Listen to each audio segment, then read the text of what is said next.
In the name of the Father, and the Son, and the Holy Spirit, one God. Amen. So this is part 2.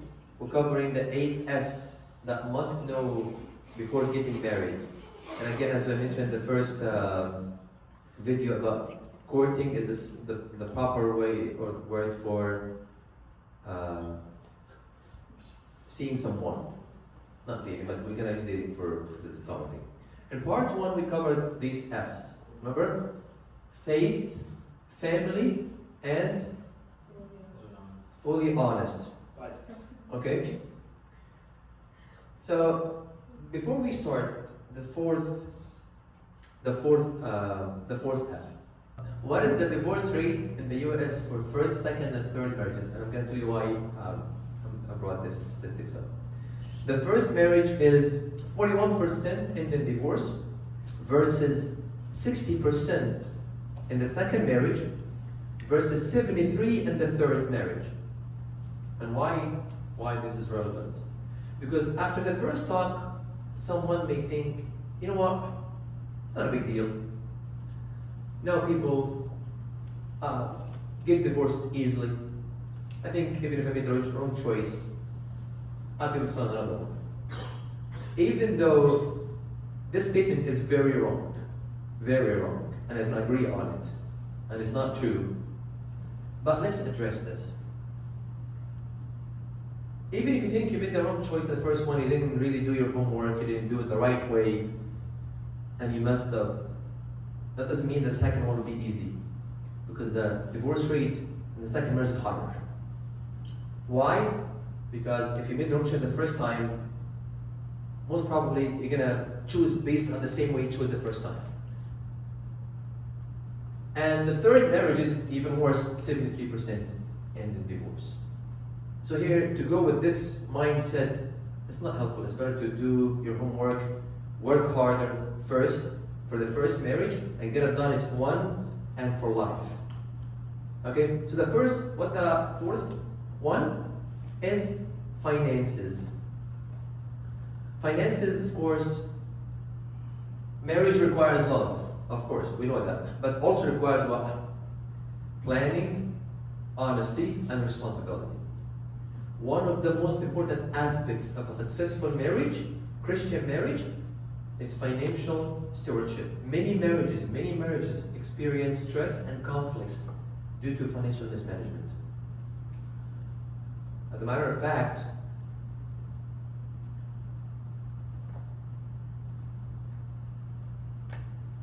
financials and money is the third leading cause of divorce in marriage. What is the first one? Can you guys read? Basic incompatibility. Second one, infidelity. Third one, money issues. The percentage is 43 for incompatibility here, and infidelity 28%, money issues 22%. But it is the third leading reason for divorce.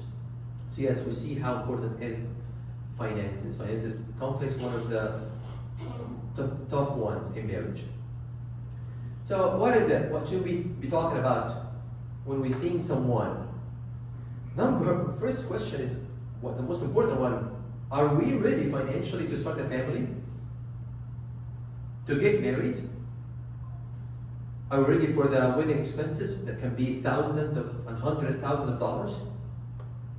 Let's say we're not now. How are we going to afford that? How are we going to afford this? Let's say we are in love, and we're just going to plan for it, and we do it, maybe credit card, we do it. I have seen couples who are in the 5th year of marriage, and they're still making payments for credit cards to pay for their weddings and honeymoon. And it's making their life very strict financially. Very hard to go on vacations, very hard to spend. It's very hard. Why? Because they cared what people will say about them at their wedding. See, they were in debt for 5 years and even more, just to have something different, and people no one say anything that the wedding was not. Also, I've seen couples who did not care what people say about them, and they had a budget to have a simple wedding, and whatever this was saving was spent on the honeymoon, and they enjoyed their life, and then there's no debt after wedding. I've seen both. So it doesn't really matter what people say about you. Don't put yourself in debt, and not let the other person put you in that trap to have a very fancy wedding, very fancy reception, very fancy venue, very fancy anything, and for the sake of just to people that can be impressive to others. Who cares? Who cares about all of this? So ask these questions: are we ready for this or not? And if not, how long? How long? Okay, why how long, guys? Because I have seen couples that the guy is in a relationship, and of course they're both in a relationship, and they're not ready yet. Why? Because he has a dream business. He has this business in his mind. He wants to achieve that. How long can it take you to get done with this business? And you cannot do anything unless you start that business. About 3 to 4 years. Okay, I'll be waiting for you. But then, after 4 years, he's not ready yet. Okay, can you wait for me more? Okay, I'll wait for you. 5 years, 6 years. I'm talking about real people, cases here. And after that, he never started his business. And they broke up. She couldn't take it. He has no time limit. He has no plan. He doesn't want to change, to try something different. And he's not giving her any time frame. She is wrong from the beginning. She should have said, okay, after the 3 or 5 years I need to wait for you, that will be it. I'll be able to stay longer. If you cannot pursue something different, and we plan for this, 4 to 5 years is a long time, guys. This is a case I have seen. So the person should be ready for this. And why? This takes me to the second point. It's more pressure on the guy. Why? Because if they got married, big chance the wife gets pregnant, she will take maternity leave, she stays at home for pregnancy or maybe after pregnancy, and will be by himself. And he is the one expected to provide for the house financially. And that's very important. It happens a lot. So he has to be ready. And we cannot just depend on the wife. He has to be ready to pay for all of this. Maybe she's not even going to go back to work anymore. She can take care of the kids. And it takes me to another point. It's not wise that the wife will have a higher income than the husband for the exact same reason. If she stays home and they got used to a certain lifestyle because of her income is a lot higher than him, but then again she got pregnant, something happened, it will be a big drop in the income. So it's not wise that she is higher. Equal is fine, but he should be the one providing, not depending on her money. And also, things should be discussed before marriage, while dating. All the debts that you have. Why? Because you're bringing this into marriage. Now it becomes both of us. The debt will be on both of us, not just my debt.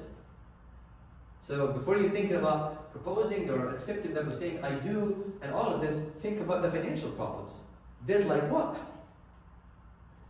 Credit cards, student loans, payments, car payments, mortgage, apartment, rent, medical bills, personal loans, something you borrowed from your family, from friends, bad financial history, bankruptcy in the past, something happened with business you had before, anything like that.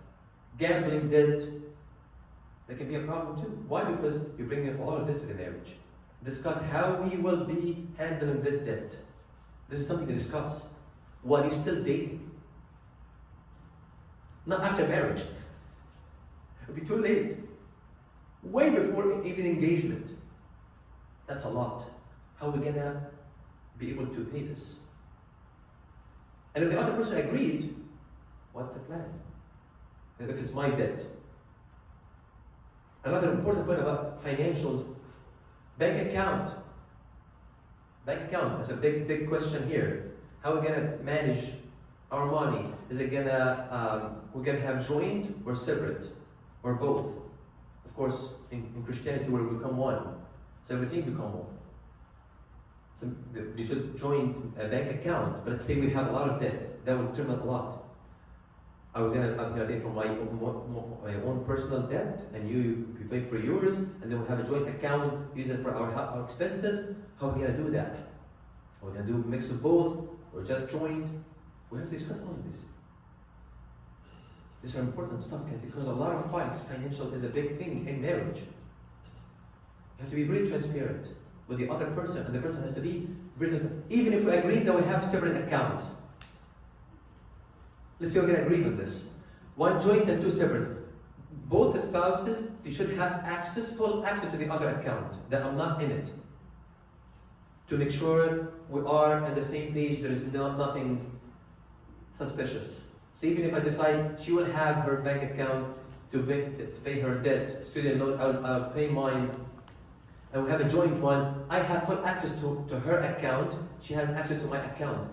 There is nothing, but we're just making that to make sure everything is organized. Transparency here.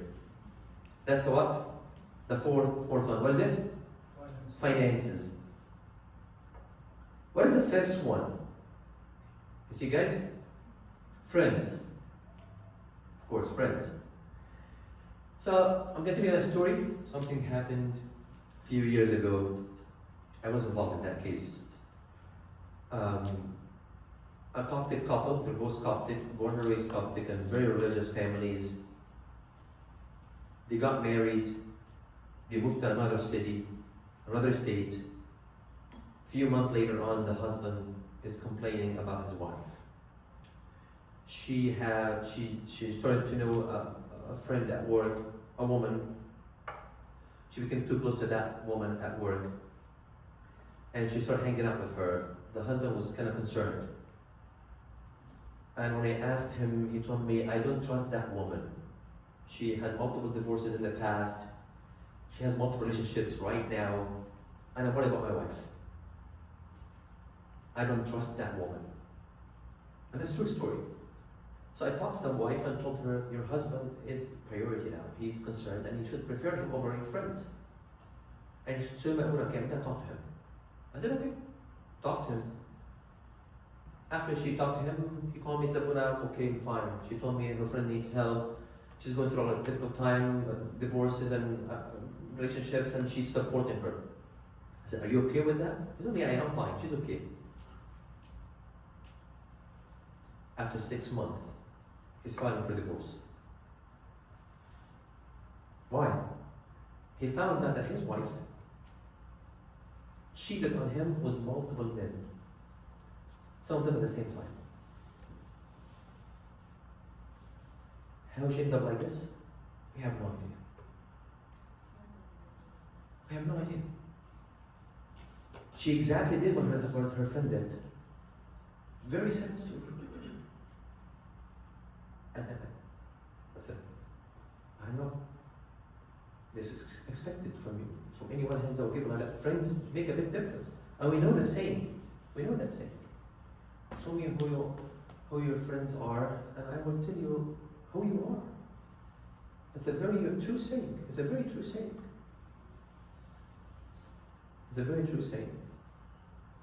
And we have even a stronger saying that never fails.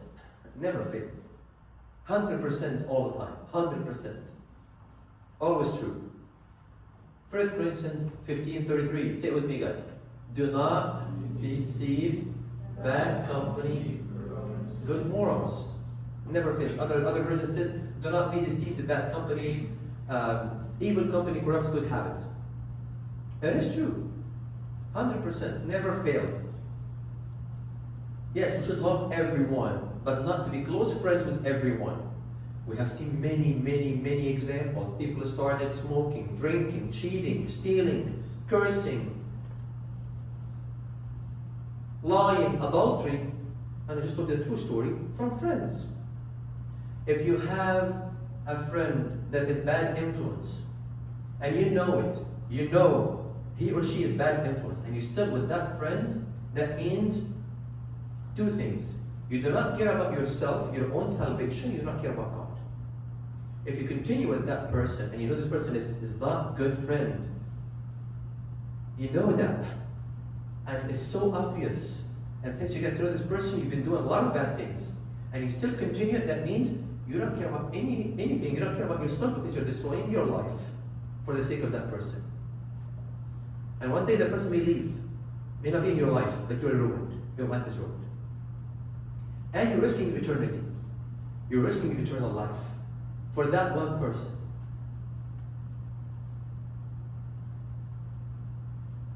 It's true. And marriage is the same thing too.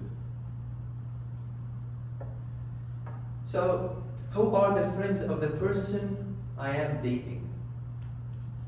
It tells you a lot about that person. And the person may say, I know, I go out with them, but I don't do what they do. Trust me, I'm different. I'm going to tell you, eventually, he will do it. She will do it. As long as the person is in the environment and hanging out with these people a lot, he will do what they do. Maybe not now, but he will do it, she will do it. If you have concern about the person's friends that you're dating, you should make it very clear. If you continue hanging out with those people, I will not be able to move on with you in the relationship. Bad influence. I cannot trust them. I won't be able to trust you. It will destroy our marriage. And the other person has to choose. And a very common one, I promise you, once you get married, it'll be just me and you. I will leave them. Do not fall for this trap. Because after marriage, it's too late. What if he doesn't? What if she doesn't? Stop hanging out with those friends. What are you going to do? You're stuck. You do it before even the proposal. If you want to be with me, from this vision, I cannot move on with the relationship. Show me you love me more, you care about our relationship. Those are not good friends. The common one, he will tell you, my friend is struggling, I'm trying to help. If the person needs professional help, well, you tell him, guide your friend to professional help. But I'm not doing this. Let's say you're going to help her, whatever. Give me time frame. I'm going to give you 1 month. If you can't help your friend in 1 month, for whatever he is going through, that means you cannot help. And after that month, you have to choose. I'm gonna be fair and honest with you. I'm not asking you to leave right now, and we've been hanging out together for a long time. I understand. You've been too close. Yes. And he needs help. She needs help. Okay. I'm gonna give you this time. If you care about your friend that much, go for it. You're good, and I'm not with you. I don't trust that person. It's the common one. They need help. There is no joke. Friends are no joke, guys. Friends are no joke. So what's the fourth one? Finances. What's the fifth? What's the sixth? Fitness.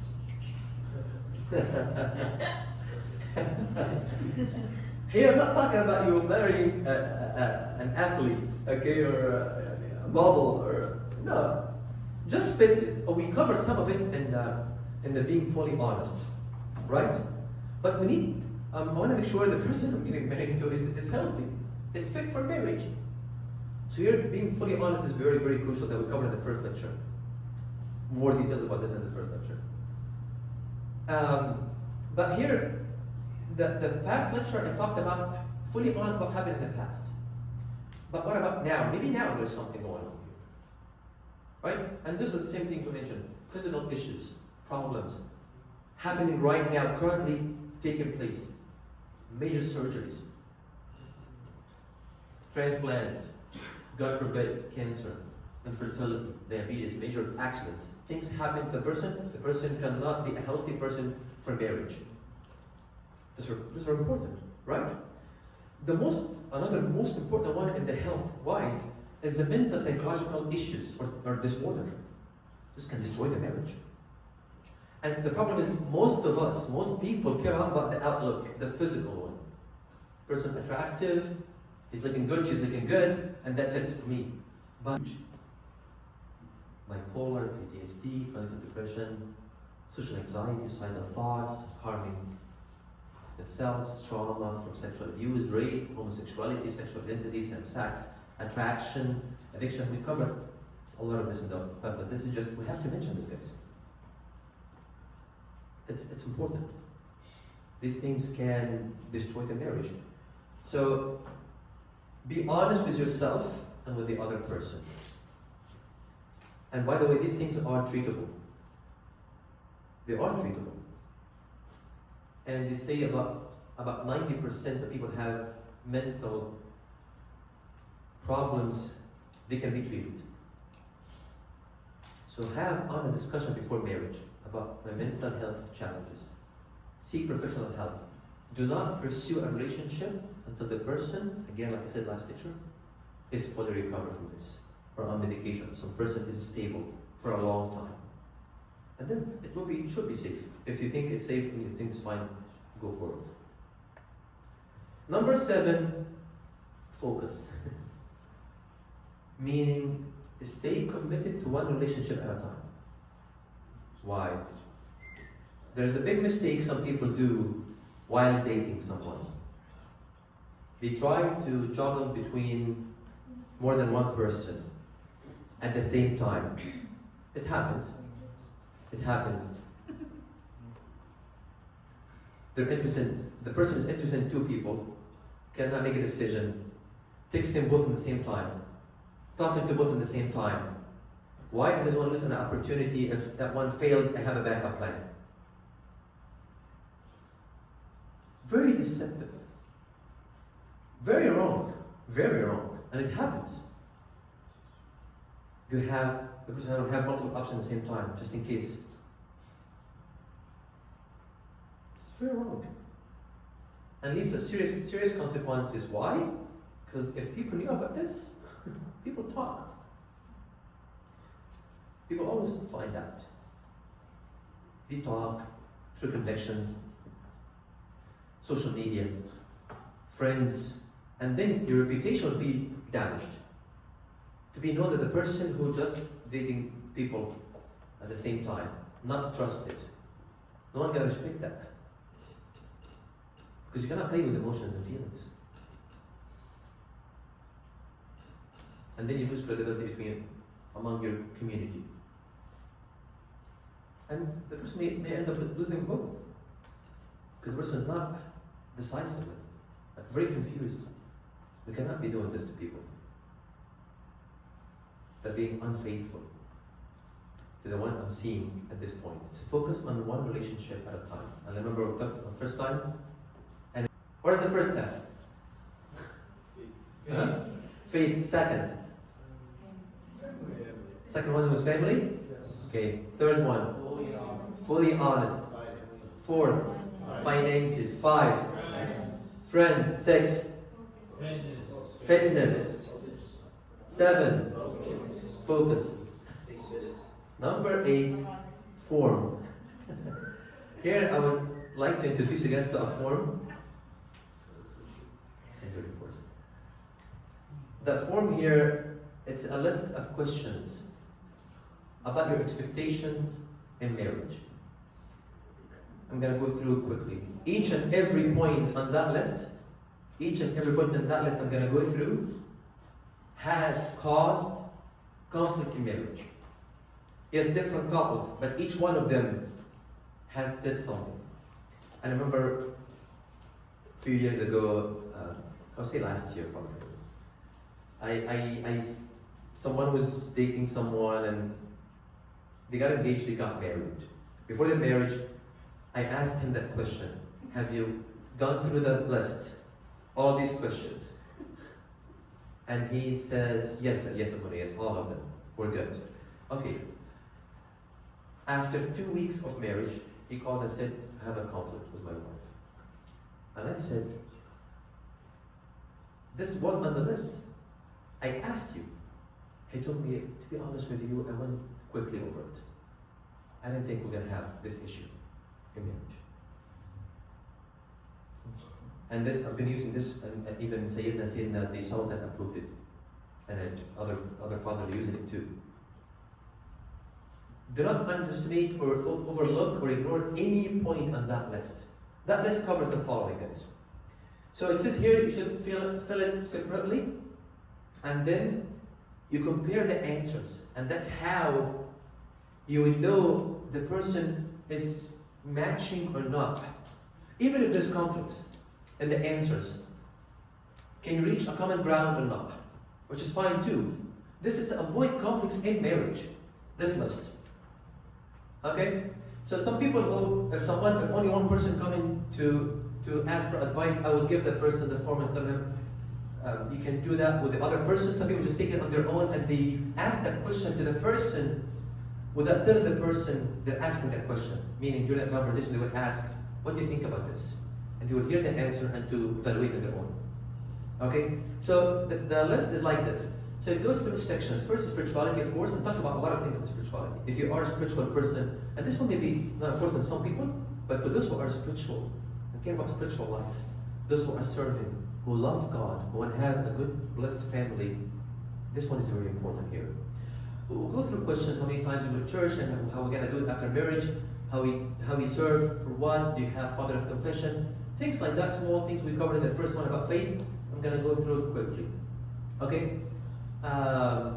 Fasting, and decide on fasting, what kind of fast or not, and what fast we're going to be doing after getting married. Second one, household responsibilities and chores.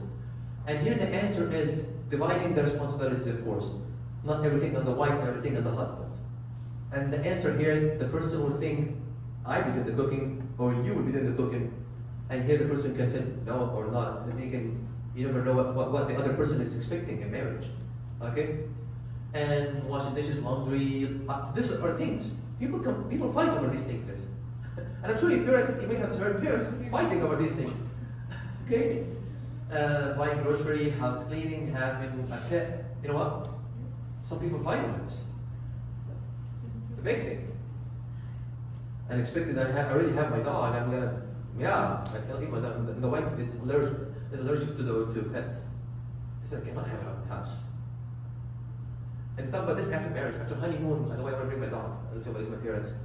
I said, no. And they fight over that.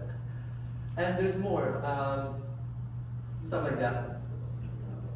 At leisure time, guys, leisure time, this one, I have, another set. Of course, why I'm saying sad stories about this, because that's the point of giving this talk.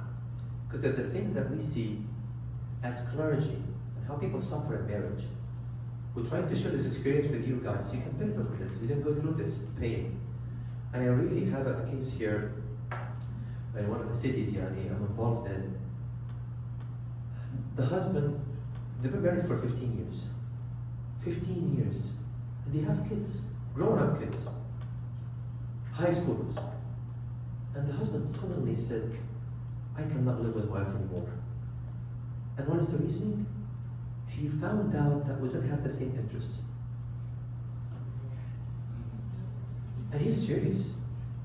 And he's taking steps to separate from his wife, not divorce because there's no ground for divorce, but he's separating from his wife. And he didn't realize, he said, maybe I had it in the beginning, but I didn't think about it. I thought we're going to be just being mingled and we're fine to do things together. But now I can't do it. I don't think we have the same interests. And he's leaving his family. He's leaving his family for this. Of course, very wrong for him to do that. Very wrong. But you know what? We can talk about this. Talk about this.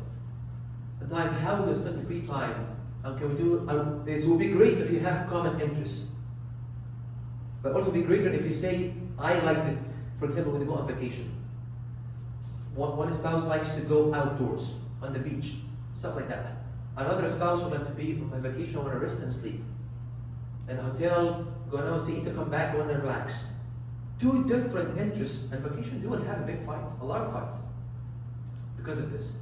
Because they're very opposite interests. It's good to know that now. Maybe we can decide, okay, one time we'll go do yours, one time we'll do mine, or we'll do a mix of both, but we have to have a communication about this. And how often we go on vacation per year, going with friends by myself or not, is that okay with you or not.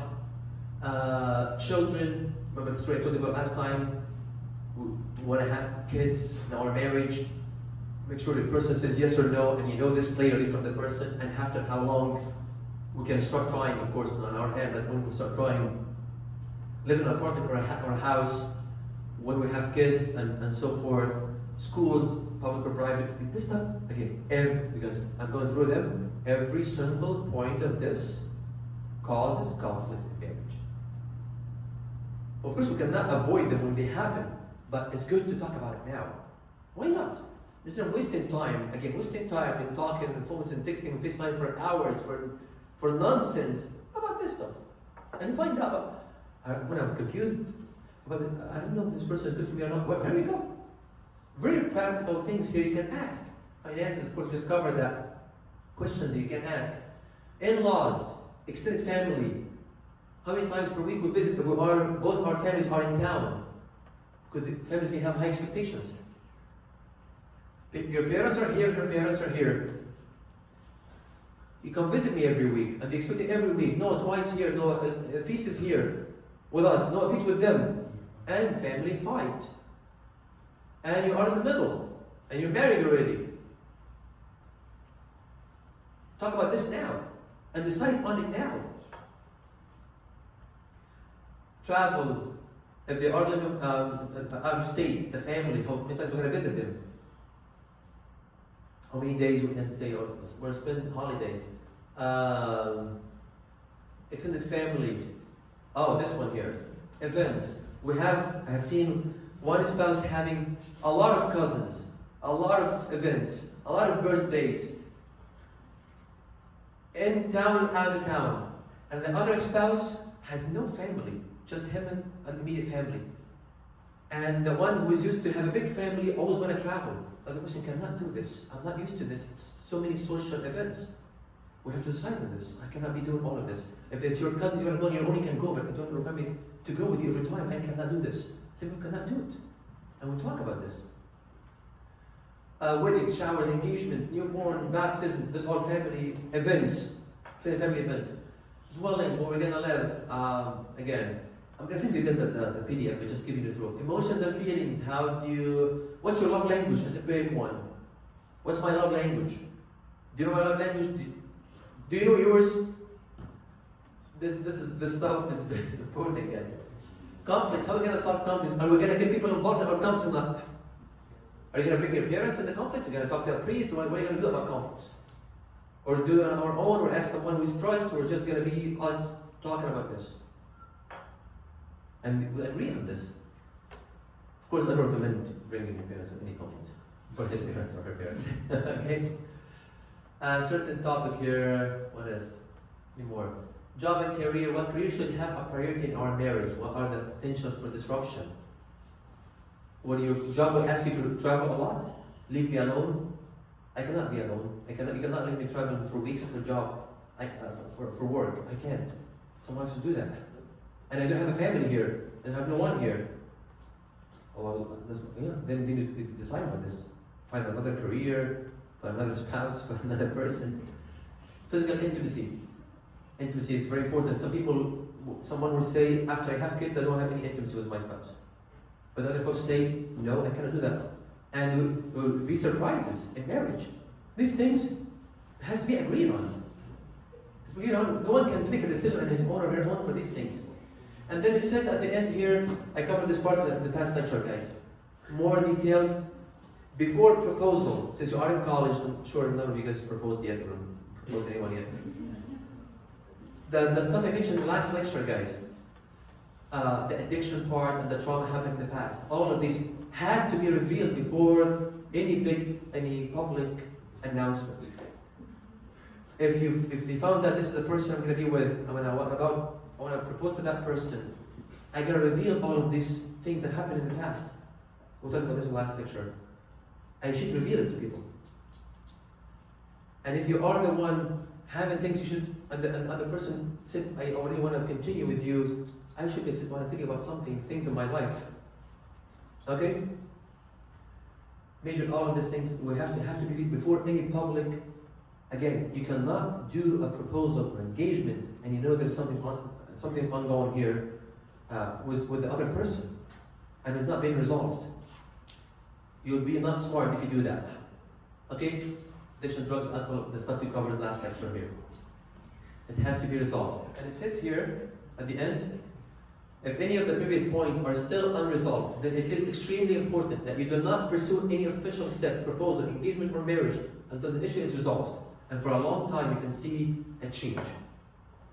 After you finish answering this here and the other person, if you both doing it, compare the answers, start discussing together the most surprising answers. Start with the most surprising one, go through them saying, you really think about this? I have this here, and we can talk about it. That's okay, there's no problem to have differences, that's normal. And then we find a common ground here. But if there's something major, something crucial for you, and the other person have the opposite answer, and none of you want to change, that's a red flag here, that's a problem. You cannot keep on going and having this hanging.